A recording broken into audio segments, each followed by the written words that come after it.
Students, welcome back to Assam Study Info YouTube channel. To মৰমৰ ছাত্ৰ-ছাত্ৰীসকল যোনসকলে এবাৰ 2025 বৰ্ষৰ higher secondary first year final exam দিছা তো তোমালোকৰ পলিটিকেল সায়েন্সৰ 12 তাৰিখে পৰীক্ষা আছে তো 12 তাৰিখে তোমালোকৰ কোনখিনি কোৱেশ্চন আহিব সকলোখিনি এইটো ভিডিঅ'ৰ মাধ্যমেৰে তোমালোকক দেখাই দিম উইথ তোমালোকে এনসাৰখিনিও পাই যাবা গোটেইটা নোট তোমালোকে লিখি লৈ ধুনীয়াকৈ পঢ়া এইকেইটা তোমালোকৰ 100% কমন আহিব নতুনকৈ চেনেলটো সাবস্ক্ৰাইব কৰি নটিফিকেশন বেলটো অলট ক্লিক কৰি দিবা তোমালোকক এটাই ৰিকুৱেষ্ট কৰিম আৰু আমাৰ হোৱাটছআপ চেনেলত জয়েন হ'বা ডেসক্ৰিপচন লিংক আছে তো এতিয়া আলোচনা কৰিছো লেটস গো তো তোমালোকৰ ফাৰ্ষ্ট কোৱেশ্চনটো মন কৰিবা ফাৰ্ষ্ট কোৱেশ্চনটো অতিকৈ গুৰুত্বপূৰ্ণ কোৱেশ্চন পৰীক্ষা তোমালোকৰ ডাইৰেক্ট আহিব যে সংবিধানৰ প্ৰয়োজনীয়তাৰ বিষয়ে চমুকৈ ব্যাখ্যা কৰা এইটো কোৱেশ্চন তোমালোকৰ লং কোৱেশ্চন হয় প্ৰথম কোৱেশ্চনটো লং আহিছে তোমালোকৰ এইটো ভিডিঅ'ত শৰ্ট কোৱেশ্চন পাবা লং কোৱেশ্চনখিনিও পাই যাবা এইটো কোৱেশ্চন তোমালোকৰ ডাইৰেক্ট কমন আহিব যে সংবিধানৰ প্ৰয়োজনীয়তাৰ বিষয়ে চমুকৈ ব্যাখ্যা কৰা তোমালোকে লিখি লোৱা উত্তৰটো চাবা ৰাষ্ট্ৰ এখন সুচাৰুৰূপে পৰিচালিত কৰিবলৈ হ'লে প্ৰত্যেক ৰাষ্ট্ৰৰ একোখন সংবিধান থকাটো অতিশয় প্ৰয়োজন ৰাষ্ট্ৰ এখনৰ গণতন্ত্ৰ জীয়াই ৰাখিবলৈ হ'লেও ৰাষ্ট্ৰখনৰ বাবে এখন সংবিধানৰ প্ৰয়োজন হয় সংবিধানখন হ'ল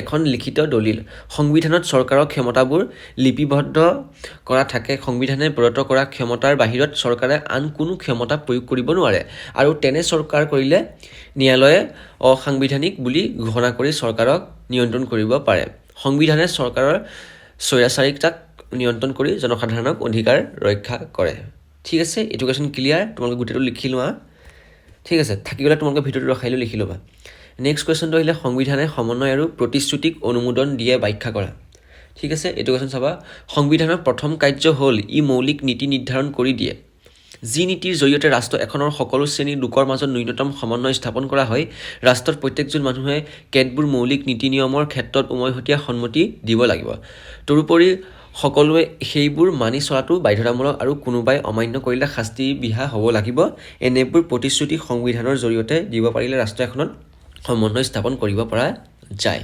এইটো কোৱেশ্চনো অতিকৈ গুৰুত্বপূৰ্ণ তোমালোকে চাই লোৱা পৰীক্ষা তোমালোকৰ আহিব সংবিধানে সমন্বয়ৰ প্ৰতিশ্ৰুতিক অনুমোদন দিয়ে ব্যাখ্যা কৰা ঠিক আছে এইটো কোৱেশ্চন ক্লিয়াৰ নেক্সট কোৱেশ্চনটোলৈ আগবাঢ়িছোঁ নেক্সট কোৱেশ্চনটো অতিকৈ গুৰুত্বপূৰ্ণ মোষ্ট ইম্পৰ্টেণ্ট তোমালোকৰ পৰীক্ষা 3 নম্বৰ আহিব ইংলেণ্ডৰ সংবিধানক অনুসৰণ কৰি ভাৰতৰ সংবিধানক সন্নিৱিষ্ট কৰা তিনিটা নীতি উল্লেখ কৰা বুলি তোমালোকে ডাইৰেক্ট কোৱেশ্চনটো আহিব তো তোমালোকে উত্তৰ লিখিবা যে ইংলেণ্ডৰ সংবিধানক অনুসৰণ কৰি ভাৰতৰ সংবিধানক সন্নিৱিষ্ট কৰা তিনিটা নীতি হ'ল এক নম্বৰ চাবা সংসদীয় প্ৰথাৰ চৰকাৰ আৰু 2 নম্বৰ চাবা আইনৰ অনুশাসনৰ ধাৰণা আৰু 3 নম্বৰ হৈছে আইন প্ৰণয়নৰ পদ্ধতি এই তিনিটা তোমালোকে চাই থবা অতিকৈ গুৰুত্বপূৰ্ণ পৰীক্ষা তোমালোকৰ আহিব নেক্সট কোৱেশ্চনটো আহিলে আমেৰিকা যুক্তৰাষ্ট্ৰৰ সংবিধানৰ পৰা আনি ভাৰতৰ সংবিধানৰ সন্নিৱিষ্ট কৰা দুটা নীতি উল্লেখ কৰা তো উত্তৰটো ডাইৰেক্ট লিখি দিবা তোমালোকে আমেৰিকা যুক্তৰাষ্ট্ৰৰ সংবিধানৰ পৰা আনি ভাৰতৰ সংবিধানৰ সন্নিৱিষ্ট কৰা দুটা নীতি হৈছে এক মৌলিক অধিকাৰ আৰু 2 হৈছে ন্যায়পালিকাৰ স্বাধীনতা আৰু ন্যায়িক সমীক্ষা এই তোমালোকৰ পৰীক্ষাত আহিলে 2 নম্বৰ আহি যাব তোমালোকে এই দুটা লিখি দিবা কাটাকাটি তোমালোকে 2 নম্বৰ ইজিলি পাই যাবা নেক্সট কোৱেশ্চনটো আহিলে যে আয়াৰলেণ্ডৰ সংবিধানৰ পৰা কোনটো নীতি ধাৰ কৰি আনি ভাৰতৰ সংবিধানত সন্নিৱিষ্ট কৰা হয় আৰু এইটো কোৱেশ্চন পৰীক্ষাত 1 নম্বৰ আহিব উত্তৰটো চাবা আয়াৰলেণ্ডৰ সংবিধানৰ পৰা ধাৰ কৰি আনি ভাৰতৰ সংবিধানত সন্নিৱিষ্ট কৰা নীতিটো হৈছে ৰাষ্ট্ৰৰ নিৰ্দেশাত্মক নীতি ৰাষ্ট্ৰৰ কি নিৰ্দেশাত্মক নীতি এবাৰ নেক্সট কোৱেশ্চনটোলৈ মই আগবাঢ়িছোঁ আয়াৰলেণ্ডৰ সংবিধানৰ পৰা কোনটো নীতি ধাৰ কৰি আনি ভাৰতৰ সংবিধানত সন্নিৱিষ্ট কৰা হৈছে এইটো এটা বৰ্তমান ক'লোৱে তোমালোকক নেক্সট কোৱেশ্চনটো আহিলে যে ভাৰতৰ সংবিধানত কানাডাৰ কোনবোৰ নীতি সন্নিৱিষ্ট কৰা হৈছে মই অলপ স্পীড কম যাতে কম সময়ত তোমালোকে গোটেইখিনি কোৱেশ্চন ক্লিয়াৰ কৰিব পাৰোঁ ভাৰতৰ সংবিধানত কানাডাৰ কোনবোৰ নীতি সন্নিৱিষ্ট কৰা হৈছে তোমালোকে যদি থাকি গৈছে তোমালোকে লিখি ল'বা ৰখাই ভিডিঅ'টো উত্তৰটো চাবা ভাৰতৰ সংবিধানৰ কানাডাৰ পৰা সন্নিৱিষ্ট কৰা নীতিসমূহ হ'ল এক হৈছে অৰ্ধ যুক্তৰাষ্ট্ৰীয় চৰকাৰ ব্যৱস্থা 2 হৈছে শক্তিশালী কেন্দ্ৰীয় চৰকাৰৰ সৈতে যুক্তৰাষ্ট্ৰীয় ব্যৱস্থা 3 হৈছে অৱশিষ্ট ক্ষমতাৰ ধাৰণা এই তিনিটা তোমালোকে চাই থোৱা এই তিনিটা তোমালোকে অতিকৈ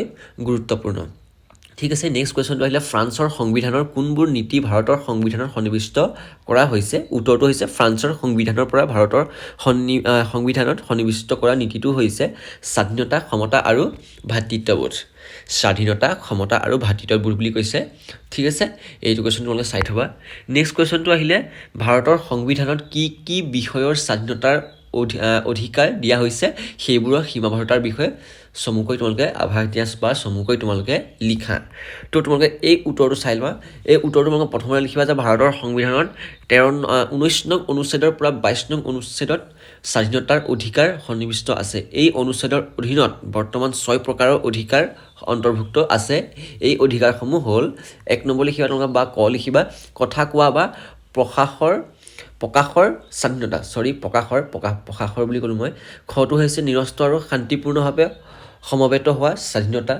গ হৈছে অৱস্থা আৰু সংঘ গঠন কৰাৰ স্বাধীনতা। ঘ হৈছে ভাৰতবৰ্ষৰ চাৰিসীমাৰ ভিতৰত স্বাধীনতাভাৱে ঘূৰি ফুৰাৰ অধিকাৰ। ঙ হৈছে ভাৰতবৰ্ষৰ যিকোনো অঞ্চলত বসবাস আৰু স্থায়ীভাৱে থকাৰ অধিকাৰ। ঠিক আছে, প্ৰথম গোটেইকেইটা তোমালোকে চাই লোৱা। নেক্সট তোমালোকে এডুকেশ্যন চাই ল'বা। এডুকেশ্যন মই স্ক্ৰীণত দেখাই দিছোঁ, তোমালোকে লিখি ল'বা। ঠিক আছে, এডুকেশ্যন কৈ দিয়া নাই, তোমালোকে লিখি ল'বা এডুকেশ্যন।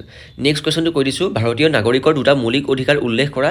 এইটো কুৱেশ্যনৰ উত্তৰ তোমালোকে চাবা যে ভাৰতীয় নাগৰিকৰ দুটা মৌলিক অধিকাৰ হ'ল, এক হৈছে ক্ষমতাৰ অধিকাৰ আৰু দুই হৈছে সাংস্কৃতিক আৰু শিক্ষাৰ অধিকাৰ। আৰু এই দুটা তোমালোকে পৰীক্ষাত আহিব। এইটো কুৱেশ্যন অতিকৈ গুৰুত্বপূৰ্ণ কিন্তু। নেক্সট কুৱেশ্যনটো তোমালোকে চাই ল'বা। এইটো কুৱেশ্যনো 1 নম্বৰীয়া কুৱেশ্যন, এইটো চাই ল'বা। আৰু তাৰপিছত 2 নম্বৰ কুৱেশ্যনটো চাই লোৱা, সংবিধানৰ কোনটো অংশ মৌলিক অধিকাৰসমূহ সন্নিৱিষ্ট কৰা হৈছে, এইটো তোমালোকে চাই লোৱা। এতিয়া এইকেইটা 1 নম্বৰ কুৱেশ্যন। ঠিক আছে, ভিডিঅ'টো ৰখাই লৈ তোমালোকে লিখি ল'বা যদি তোমালোকে থাকি গৈছে। নেক্সট কুৱেশ্যনটো চাবা, মৌলিক অধিকাৰসমূহ আদালতত বিচাৰযোগ্য হয়নে, এইবিলাক তোমালোকে লিখিবা। আৰু একেবাৰে সহজ কুৱেশ্যন এইবিলাক। এইকেইটা 1 নম্বৰ কুৱেশ্যন, এতিয়া মই স্কিপ কৰিছোঁ এনেকৈ ধৰণে তোমালোকে দেখাই। ঠিক আছে, 1 নম্বৰ কুৱেশ্যনটো তোমালোকে চাই ল'বা। নেক্সট আহিলে মষ্ট এটা ইম্পৰ্টেণ্ট কুৱেশ্যন, পৰীক্ষা তোমালোকে আহিব বুলি তোমালোকে চিয়'ৰ, তোমালোকেতো পঢ়িয়ে লোৱা। ভাৰতবৰ্ষৰ সকলোবোৰ নিৰ্বাচনত প্ৰথম চেৰাই যোৱা পদ প্ৰথা FPTP প্ৰৱৰ্তন কৰা হৈছেনে, বুজাই লিখা। এইটো কুৱেশ্যন তোমালোকে পৰীক্ষাত চাবা। উত্তৰটো চাবা, ভাৰতবৰ্ষৰ সকলোবোৰ নিৰ্বাচনত প্ৰথম চেৰাই যোৱা পদ প্ৰথা FPTP বুলি কোৱা হয়, প্ৰৱৰ্তন কৰা হোৱা নাই। ভাৰতবৰ্ষৰ ৰাজ্যিক বিধানসভা লোকসভাৰ নিৰ্বাচনত অনুসৰণ কৰা নিৰ্বাচন পদ্ধতিটো হ'ল প্ৰথম চেৰাই যোৱা পদ বা প্ৰথা। আনহাতে ভাৰতবৰ্ষৰ সৰহভাগ নিৰ্বাচন যদিও প্ৰথম চেৰাই যোৱা পদ প্ৰথা অনুসৰণ কৰা হয়, কিন্তু ৰাষ্ট্ৰপতি, উপৰাষ্ট্ৰপতি, ৰাজ্যসভা, বিধান পৰিষদ আদিৰ নিৰ্বাচনত কিছু পৰিমাণে সমানুপাতিক প্ৰতিনিধিত্ব পদ্ধতি অনুসৰণ কৰা হয়। এইটো কুৱেশ্যনৰ উত্তৰটো মই কৈ দিলোঁ, তোমালোকে এইটো ধুনীয়াকৈ গোটেইটো লিখি লোৱা। ঠিক আছে, গোটেইটো লিখি লোৱা, অতিকৈ এইটো মষ্ট ইম্পৰ্টেণ্ট কুৱেশ্যন বুলি তোমালোকে ধৰি ল'বা। নেক্সট কুৱেশ্যনটো আহিলে, ভাৰতৰ ৰাষ্ট্ৰপতিয়ে নিৰ্বাচনী আয়ুক্তক পদচ্যুত কৰিব নোৱাৰে। এইটো তোমালোকে চাবা। এইটো কুৱেশ্যন ইমান ইম্পৰ্টেণ্ট নহয় বাৰু, তোমালোকক দেখাই দিছোঁ তথাপিতো। এজনতকৈ অধিক নিৰ্বাচনী আয়ুক্ত নিযুক্তি দিয়াটো বাধ্যতামূলক। এইটো তোমালোকে চাই লোৱা পৰীক্ষাৰ কাৰণে। নেক্সট কুৱেশ্যনটো আহিলে অতিকৈ গুৰুত্বপূৰ্ণ কুৱেশ্যন, ভাৰতবৰ্ষৰ লোকসভাত কি পদ্ধতিৰে নিৰ্বাচন পতা হয়, চমুকৈ লিখা। এইটো তোমালোকে জনাটো অত্যন্ত গুৰুত্বপূৰ্ণ যে ভাৰতবৰ্ষৰ লোকসভাত কি পদ্ধতিৰে নিৰ্বাচন পতা হয়, চমুকৈ লিখা। তো গোটেই পেৰেগ্ৰাফটো লিখি লোৱা, দেখাই দিছোঁ। ঠিক আছে, এনেকুৱা লং কুৱেশ্যনবিলাক মই কিছুমান তোমালোকে দেখাই দিম। এডুকেশ্যন গোটেইটো তোমালোকে লিখি ল'বা। নেক্সট কুৱেশ্যনটো আহিলে যে ভাৰতৰ নিৰ্বাচনী আয়োগৰ সদস্যসকলক কেনেদৰে নিযুক্তি দিয়া হয়, চমুকৈ লিখা। এইটো তোমালোকে চাই ল'বা। এইটো 1 নম্বৰীয়া কুৱেশ্যন, ভাৰতৰ নিৰ্বাচনী আয়ুক্তৰ সদস্যসকলে কেন্দ্ৰীয় মন্ত্ৰী পৰিষদৰ পৰামৰ্শক্ৰমে ৰাষ্ট্ৰপতিয়ে নিযুক্তি দিয়ে বা নিযুক্তি কৰা হয়। তাৰপাছতে কুৱেশ্যনটো আহিলে যে ভাৰতৰ নিৰ্বাচন আয়োগৰ 3টা কাৰ্য উল্লেখ কৰা। এইটো কুৱেশ্যন পৰীক্ষাত তোমালোকৰ 3 নম্বৰ আহিব, গোটেইকেইটা পাই যাবা। 1 নম্বৰ লিখিবা ভোটাৰ তালিকা প্ৰস্তুতকৰণ। খ হৈছে নিৰ্বাচনৰ সময় নিৰ্ধাৰণ আৰু নিৰ্বাচন সূচী প্ৰস্তুতকৰণ। গ হৈছে নিৰ্বাচন স্থগিত আৰু বাতিলকৰণ। এই 3টা তোমালোকে চাই ল'বা, ভাৰতৰ নিৰ্বাচন আয়োগৰ 3টা কাৰ্য। ঠিক আছে, এইটো পৰীক্ষাত আহিব। নেক্সট কুৱেশ্যনটো আহিলে, অৰ্থ বিধেয়ক সংসদত কেনেদৰে গৃহীত হয়, চমুকৈ বৰ্ণনা কৰা। এইটো কুৱেশ্যন তোমালোকে চাবা যে উত্তৰটো, ভাৰতবৰ্ষৰ সংবিধানৰ 110 নং অনুচ্ছেদ অৰ্থ বিধেয়কৰ বিষয়ে সংজ্ঞা দিয়া হৈছে। অৰ্থ বিধেয়ক কেৱল সংসদৰ লোকসভাতহে উত্থাপিত হ'ব পাৰে। অৰ্থ বিধেয়ক লোকসভাত উত্থাপন কৰাৰ আগতে ৰাষ্ট্ৰপতিৰ আগতীয়া অনুমোদনৰ প্ৰয়োজন হয়। লোকসভা অৰ্থ বিধেয়ক গৃহীত হোৱাৰ পিছত ৰাজ্যসভাৰ অনুমোদনৰ বাবে পঠোৱা হয়। ৰাজ্যসভাই এনে বিধেয়ক 14 দিনৰ ভিতৰত নিজৰ মতামতসহ লোকসভালৈ ঘূৰাই পঠিয়াব লাগে। লোকসভাই যদি ৰাজ্যসভাই বিচৰা সংশোধন মানি লয়, তেন্তে বিধেয়কখন উভয় সংসদৰ দ্বাৰা গৃহীত হোৱা বুলি গণ্য কৰা হয়। অৰ্থ বিধেয়ক উভয় সদনৰ দ্বাৰা অনুমোদিত হোৱাৰ পিছত ৰাষ্ট্ৰপতিৰ সন্মতিৰ বাবে প্ৰেৰণ কৰা হয়। লগতে বিধেয়কখন যে অৰ্থ বিধেয়ক হয় সেই বিষয়ে লোকসভাৰ অধ্যক্ষই এখন প্ৰমাণপত্ৰও দিয়ে। ৰাষ্ট্ৰপতিয়ে অৰ্থ বিধেয়কখন সন্মতি প্ৰদান কৰিলেও ই আইনত পৰিণত আইনত কি হৈ যায়, সি পৰিণত হৈ যায়। অৰ্থ বিধেয়ক সংসদৰ কেনেদৰে গৃহীত হয় বুলি কুৱেশ্যনটো সুধিছিলে, তো এই গোটেই তোমালোকে এনচাৰটো লিখি দিবা পৰীক্ষাত। নেক্সট কুৱেশ্যনটো আহিলে যে লোকসভাই কি ধৰণে কাৰ্যপালিকাক নিয়ন্ত্ৰণ কৰে। এইটো কুৱেশ্যন তোমালোকে চাই লোৱা, দেখাই দিছোঁ স্ক্ৰীণত। উত্তৰটো তোমালোকে দেখাই দিছোঁ, লোকসভাৰ বিত্তীয় ক্ষমতাৰ বিষয়ে চমুকৈ লিখা। এইটোও তোমালোকে চাই লোৱা, চমুটোকা বুলি তোমালোকে ধৰি ল'বা এইটো কুৱেশ্যন। ঠিক আছে, চমুটোকা আহিলেও যাতে তোমালোকে কৰিব পাৰা একেটা কথাই। নেক্সট এটা অতিকৈ গুৰুত্বপূৰ্ণ কুৱেশ্যন আহিলে যে ৰাজ্য বিধানসভাৰ সদস্যৰ 2টা অৰ্হতা উল্লেখ কৰা। এইটো কুৱেশ্যন তোমালোকে 2 নম্বৰ পাবা।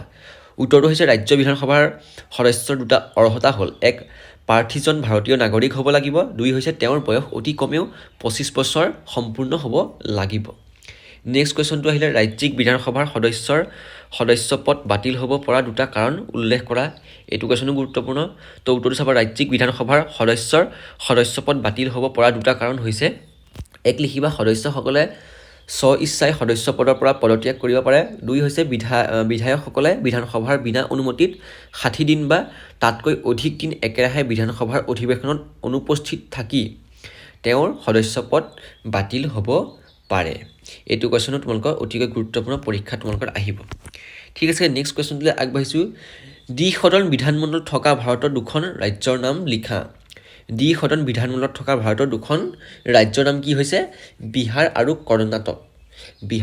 কৰ্ণাটক হৈছে কি বিধানসভা মণ্ডলত থকা ভাৰতৰ দুখন ৰাজ্য নেক্সট কুৱেশ্যনটো আহিলে 1 নম্বৰীয়া কুৱেশ্যন যে লোকসভাৰ সদস্যসকলে প্ৰত্যক্ষ নে পৰোক্ষভাৱে নিৰ্বাচন কৰে এইটো কুৱেশ্যন মই পৰীক্ষাত একেবাৰে সৰুৰ পৰা তোমালোকে পঢ়ি আহিছা লোকসভাৰ সদস্যসকলে প্ৰত্যক্ষভাৱে কি কৰে নিৰ্বাচিত কৰে 2 নম্বৰ হৈছে যুটীয়া অধিৱেশনত কোনে সভাপতিত্ব কৰে তো যুটীয়া অধিৱেশনত লোকসভাৰ অধ্যক্ষই সভাপতিত্ব কৰে তাৰ পাছৰ কুৱেশ্যন আহিলে অৰ্থ বিধেয়ক কোনখন সদন উত্থাপিত হ'ব লাগে উত্তৰটো হৈছে অৰ্থ বিধেয়ক নিম্ন সদনত উত্থাপিত হ'ব লাগে পাছৰ কুৱেশ্যন চাবা অৰ্থ বিধেয়কক ৰাজ্যসভাই কিমান দিনৰ ভিতৰত মতামত জনাব লাগে উত্তৰটো হৈছে অৰ্থ বিধেয়ক ৰাজ্যসভাই 14 দিনৰ ভিতৰত মতামত জনাব লাগে এইটো কুৱেশ্যন ক্লিয়াৰ ঠিক আছে এইকেইটা কুৱেশ্যন তোমালোকৰ পলিটিকেল সায়েন্সৰ ক্লিয়াৰ এইটো পাৰ্ট 1 হিচাপে তোমালোকে ধৰি ল'বা পাৰ্ট 2 আহি আছে পাৰ্ট 2 তোমালোকে পাবৰ কাৰণে তোমালোকে চেনেলটো সাবস্ক্ৰাইব কৰি নটিফিকেশ্যন বেলটো অলট ক্লিক কৰি দিবা যাতে মই ভিডিঅ'টো দিয়াৰ লগে লগে তোমালোকৰ ওচৰত পাই যায় তো তোমালোকে এইটো ধুনীয়াকৈ গোটেই এইকেইটা কুৱেশ্যন ক্লিয়াৰ কৰি লোৱা তাৰপিছত পাৰ্ট 2 খিনি পঢ়িবা তো এইটো ভিডিঅ'ত লাইক এটা কৰি নিজৰ বন্ধু বান্ধৱীলৈ শ্বেয়াৰ কৰিবা যাতে সকলোৱে 80+ উঠাব পাৰে তো আজিলৈ ভিডিঅ'টো মানে ধন্যবাদ